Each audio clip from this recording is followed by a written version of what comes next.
नमस्कार, आप देख रहे हैं जी न्यूज़ पोर्टल और मैं राजेंद्र प्रसाद।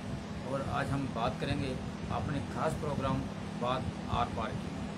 हम कई मुद्दों पे बात करेंगे आपसे, और मैं जानकारी के लिए आपको बता दूं कि थोड़ा सा हम लेट हुए हैं और इसके लिए हम क्षमा चाहते हैं, क्योंकि कभी न कभी परिस्थितियाँ ऐसी बन जाती है, उसको कंट्रोल करने में समय लग जाता। हम 11 बजे लाइव पर आने वाले थे, लेकिन शायद 11:15 और 12 का टाइम हो रहा है।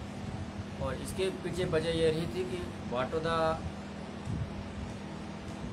PSC वहाँ डॉक्टर मुकेश कुमार मीणा के नेतृत्व में आज कोरोना जो वैक्सीन है उसका टीकाकरण हो रहा है 18+ प्लस 45+ में। लेकिन लोगों की इतनी भीड़ थी कि कहीं न कहीं डॉक्टर को पुलिस प्रशासन की मदद लेनी पड़ी। लोगों को डॉक्टर ने हाथ जोड़ जोड़ कर सोशल डिस्टेंसिंग का पालन करने के लिए कहा, लेकिन लोग हैं कि मानते नहीं। कहीं न कहीं लोगों में ये बड़ी बीमारी है साहब। आज हमने जब हमें डॉक्टर साहब ने फ़ोन किया और हम वहाँ पहुँचे तो हमें भी ऐसा लगा कि कहीं न कहीं हम कोरोना संक्रमण को मात तो दे रहे हैं, लेकिन मुझे ऐसा लगा कि कहीं न कहीं हम आगे वाला जो समय है उसमें विकट परिस्थितियों से गुजरने की पूरी संभावना है। जब 300 लोगों की वैक्सीन होनी थी और लोगों में मारा मारी लग रही थी, रजिस्ट्रेशन लोगों ने करवा रखा था, उसके बाद भी कहीं न कहीं लोगों को पहले नंबर आने में लगे हुए। तो कहीं न कहीं ये लोगों को सोचना पड़ेगा, लोगों को जागरूक होना पड़ेगा कि इस प्रकार की अगर हरकत हम करेंगे तो हमें आने वाले समय में भयंकर परेशानी का सामना करना पड़ सकता है। डॉक्टर महेंद्र मीणा को मैंने लगातार देखा लोगों को समझाने में और लोगों को सोशल डिस्टेंसिंग की पालना कराने में, उनको पसीना भी आ रहा था और कहीं न कहीं वो लोगों से आग्रह कर रहे थे बार बार, लेकिन लोग हैं कि मानते नहीं। और कहीं ऐसे लोग भी हमें दिखाई दिए जिन्होंने सोशल डिस्टेंसिंग की पालना करने के लिए दूर दूर बैठे हुए थे और लोगों को जागरूक करते नजर आए। ऐसे युवा भी वहाँ थे, ऐसा नहीं था कि वहाँ सारे लोग ऐसे थे। तो कहीं न कहीं जो अनसमझ लोग हैं या वो जानबूझ के ऐसी हरकतें करते हैं, और इन्हीं के कारण हमारे जो क्षेत्र में, जो ग्रामीण क्षेत्रों में जो कोरोना फैला है, इन्हीं की वजह से फैला है। हम स्पष्ट और साफ शब्दों में बोलते हैं। हमें भी कभी परेशानी का सामना करना पड़ता। मैं आपको वहाँ से लाइव भी दिखाने की बिल्कुल कोशिश कर रहा था, लेकिन हुआ क्या कि हमारा नेटवर्क कनेक्टिविटी सही नहीं आने के कारण हमारी लाइव सही तरीक़ा से चल नहीं पाई। दूसरा, जब हमने स्थिति नियंत्रण में नहीं हो पाई और लोगों की मारा मारी थी, लोग छाती पर चढ़ने की कोशिश कर रहे, तो कहीं न कहीं हमने जो रजिस्ट्रेशन काउंटर जब वेरीफाइड हो रहा था वहाँ से उनको रोकने की कोशिश की, और 10 से 15 मिनट रोकने के बाद फिर हमने स्थिति को नियंत्रण में लाने की कोशिश की। पुलिस प्रशासन की भी हमें मदद लेनी पड़ी, लेकिन लोग हैं कि डरते नहीं। तो कहीं न कहीं हमको जागरूक होना पड़ेगा, और जागरूक इस तरह नहीं होना पड़ेगा कि हम सोशल डिस्टेंसिंग को भूल जाएं। दूसरी ओर मैं आपको बात करूं तो बड़े व्यापारियों ने कहा कि जब हम नियम और कानूनों की पालना करते हुए हमारा जो दुकानों का समय वो 5 बजे तक बढ़ाया जाए। अगर आप समय तो बढ़वा रहे हो, लेकिन कहीं न कहीं हम अपने रास्ते से भटक रहे हैं, और लोगों जो इस तरह की हरकतें करते हैं उनको कैसे रोक पाओगे? फिर आप बोलोगे कि सर ये लोग हैं कि मानते नहीं।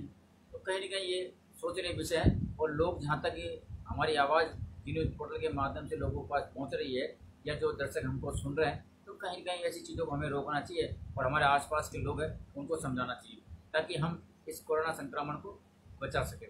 और कुछ लोग हमें ऐसे भी मिला कि कोरोना क्या है, कुछ नहीं है। तो कहीं न कहीं लोगों को समझाना पड़ेगा, और लोग नहीं समझेंगे तो कहीं न कहीं हमें परेशानी का सामना करना पड़ेगा।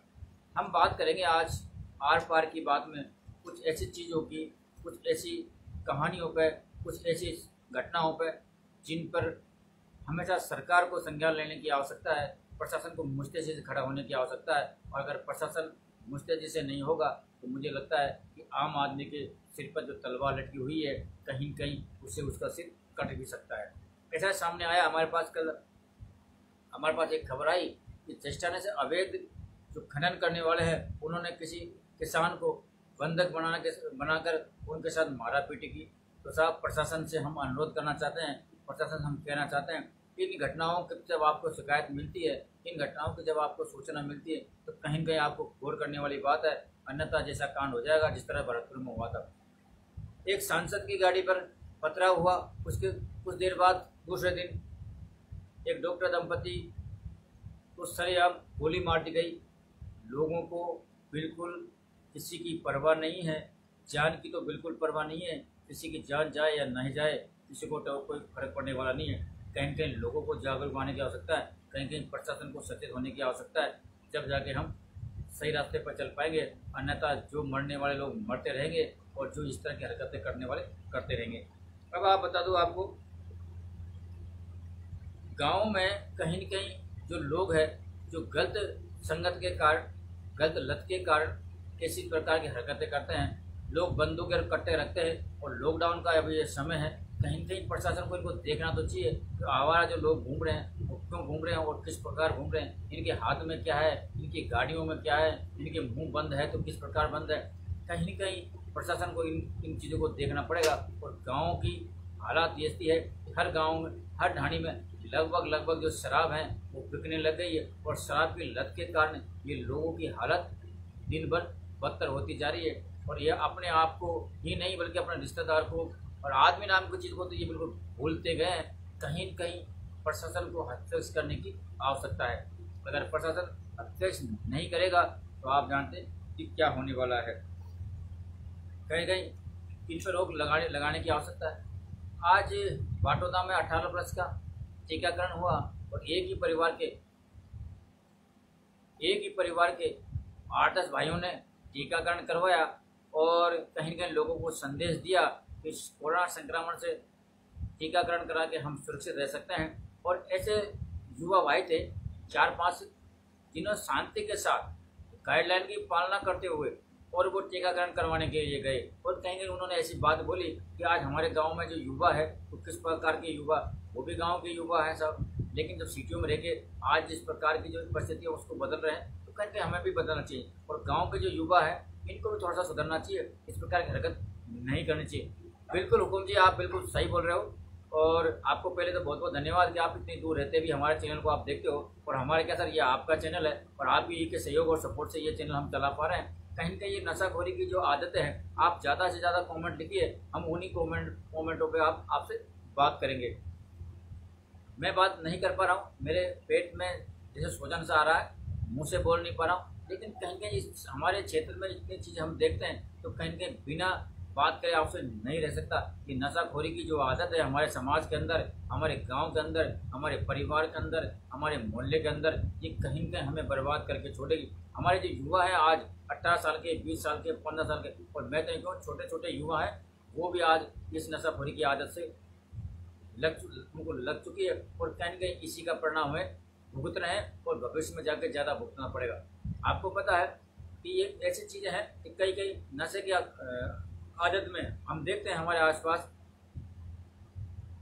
ये लोग कभी ऐसी हरकतें करते हैं, कुएं में कूद जाते हैं या सांप से भिड़ जाते हैं या ऐसी हरकतें कर लेते हैं जिससे परिवार को काफ़ी परेशानी का सामना करना पड़ता है। तो ये नशाखोरी की जो आदत है बहुत गलत आदत है। कहीं न कहीं इस पर हमको लगाम लगानी पड़ेगी। हमारे जो समाज है उनको एकता होनी पड़ेगी। समाज में कहीं न कहीं इन चीज़ों पर रोक लगानी पड़ेगी, तब जाके हम इन पर लगाम लगा पाएंगे। मैं हमारे गांव के सभी जो लोग हैं ढाणी क्षेत्र में जो रहते हैं, जो समझदार है, जो नहीं समझदार है, आपके माध्यम से कहना चाहूँगा कि आपके गांव के अंदर आप ग्रुप बनाइए, समाज की मीटिंग कीजिए और कहीं कहीं अपने अपने समाज में इस पर विरोध कीजिए और इस पर लगाम लगाने की कोशिश कीजिए। अन्यथा आज के ज़माने में इंसान की बिल्कुल कदर नहीं करता और इंसान इस तरह से हो जाएंगे जिस तरह से कीड़े मकोड़े। आपने देखा कल उदाहरण के तौर पर एक दंपति को सरिया हमारी भैंसों के से जो चींचड़े होते हैं ना, उनको छुड़ाने में और उनको मारने में हमें शर्म आती है और बहुत जोर आता है, लेकिन लोग इंसानों को किस तरह सरिया में गोली मार देते हैं। लोग इंसानों को ऊपर ट्रैक्टर चला देते हैं। लोग इंसानों को पता नहीं किस हद तक गुजर जाते हैं। छोटी छोटी बातों पर लोग धमकियाँ दे देते हैं। तो कहीं न कहीं इंसान की जो अहमियता है, हमारी जो अहमियता वो ख़त्म होती जा रही है। हमें इन चीज़ों पर गौर करने की आवश्यकता है। और मैं एक बात और बोलूँ कि हमारे क्षेत्र में, हर गांव में, हर ढाणी में और हर परिवार के लिए बहुत अच्छी जानकारी देने की मैं कोशिश करता हूं, और कहीं कहीं आप लोग भी उस जानकारी को लेने की कोशिश किया करो। हमें हर गांव के अंदर एक ग्रुप बनाना पड़ेगा, समझदार लोगों का, जागरूक लोगों का, युवा लोगों का, और उनको गाइड करना पड़ेगा। तब जाके हम हमारे समाज का उत्थान कर पाएंगे, समाज में परिवर्तन ले पाएंगे। वरना हम परिवर्तन के हकदार हैं, उस परिवर्तन को हमको मिलने में बहुत परेशानी का सामना करना पड़ेगा। आज हमारे काफ़ी सारे युवा ऐसे हैं जो बेरोजगार हैं, और रोज़गार की तलाश में कहीं कहीं इधर उधर भटक रहे हैं। पूरा किसानी क्षेत्र है और किसान परिवार से लोग आते हैं। अपने माँ बाप उन बच्चों को जयपुर, दिल्ली, कोटा और कहाँ का किस प्रकार पढ़ाते हैं, किस प्रकार लिखाते हैं, तो मेहनत मजदूरी करते हैं और उनका पढ़ाई लिखाई का जो खर्चा है वो वहन करते हैं। लेकिन उनकी आज की स्थिति हम आपने देखी किस प्रकार की स्थिति।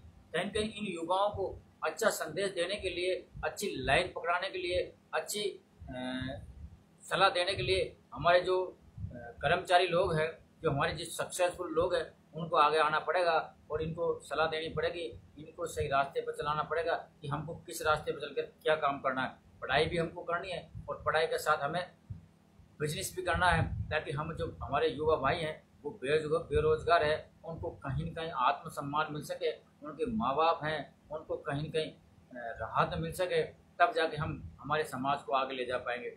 आज हमारी कई युवाओं से बात हुई, उनके चेहरे ऐसे मुरझाए हुए थे मानो उनके ऊपर बहुत बड़ा पहाड़ टूट कर पड़ गया। तो उन्हें साहब, क्योंकि उनकी हालत ही ऐसी है, उनके माँ बाप ने गरीब खेतों में हल चला चला कर, खेतों जो जोत जोत कर, ब्याज पर कर्जा ले लेकर उनको पढ़ाई लिखाया, लेकिन आज उनकी हालत आप देख लीजिए। कहीं न कहीं हमें सोचने वाली बात है और बोलने का मन तो मेरा बहुत कर रहा था, लेकिन अभी हॉस्पिटल में डॉक्टर साहब ने मुझे बुलाया तो वहाँ से थोड़ा सा परेशान था और अब ज़्यादा बोलने की तो बहुत इच्छा है, लेकिन मैं बोल नहीं पा रहा हूँ। इसलिए मैं आज आपसे इतना ही कहना चाहूँगा कि आपको जागरूक होने की आवश्यकता है। कहीं न कहीं हम हमारे युवाओं को जोश भरेंगे, युवाओं के अंदर उनको जो रास्ता है वो दिखाने की कोशिश करें, ताकि वो युवा भी उस रास्ते पर चलकर अपना नाम रोशन कर सकें, समाज का और अपने गांव का। तो हमारे जो पढ़े लिखे युवा हैं वो एक ऐसा हम मिशन तैयार करने जा रहे हैं और उस मिशन में हम ऐसी कुछ करेंगे ताकि ये युवाओं जो हताश होकर बैठे हैं, निराश होकर बैठे हैं, ये निराश ना हो और कहीं न कहीं अपने लक्ष्य की ओर बढ़ते चले जाएं। हम उनकी मदद हमेशा करते रहेंगे और करते आए हैं। आप बने रहिए जी न्यूज़ पोर्टल पर। बात आर पार की, और शाम को 7 बजे फिर मिलते हैं बात अपने गांव में। और मैं कोशिश करूंगा आज कुछ हद तक ज़्यादा लंबी लाइव चलाने का और आपके समाचारों को दिखाने का, क्योंकि आपको पता है कि आपके सेवा में मैंने अपनी पूरी जान लगा रखी है। और जानकारी के लिए इतना बता दूँ, मुझे कभी भी कुछ भी हो सकता है, तो मैं मेरा एक ही निश्चित है कि मैं मरूँ तो आपकी सेवा करता हुआ मरूँ और जीऊँ तो आपकी सेवा करता हुआ जीऊँ। यही मेरा लक्ष्य है। अब आने पीछे क्या होगा क्या नहीं होगा वो ऊपर वाला जानता है या आप जानते हो, होगा सो देखा जाएगा।